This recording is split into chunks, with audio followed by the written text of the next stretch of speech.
بسم اللہ الرحمن الرحیم۔ بسم اللہ الرحمن الرحیم۔ السلام علیکم دوستو، کیا حال ہیں؟ سب خیریت سے ہیں؟ آج ہمارا شرح مئۃ عاملین کا 27واں سبق ہے۔ ہم عبارت شروع کرتے ہیں۔ وعن للبعد والمجاوزۃ نحو رمیت السہم عن القوس۔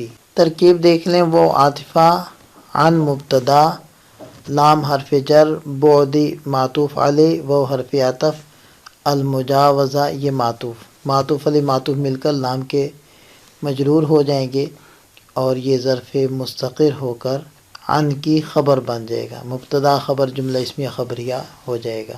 نحو مضاف، رمیت فعل بفاعل، السہم مفعول بہ، عن القوس یہ جار مجرور رمیت فعل کے متعلق۔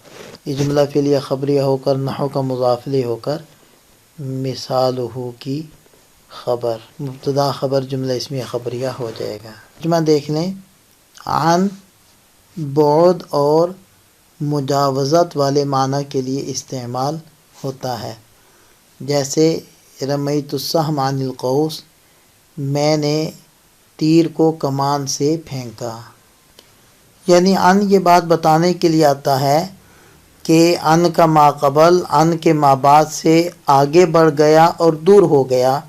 جیسے اس مثال کے اندر سہم عن سے ما قبل ہے اور قوس عن کا ما بعد ہے، تو عن یہ بتلا رہا ہے کہ سہم یعنی تیر قوس سے یعنی کمان سے آگے بڑھ گیا اور اس کو پیچھے چھوڑ کر خود آگے نکل گیا۔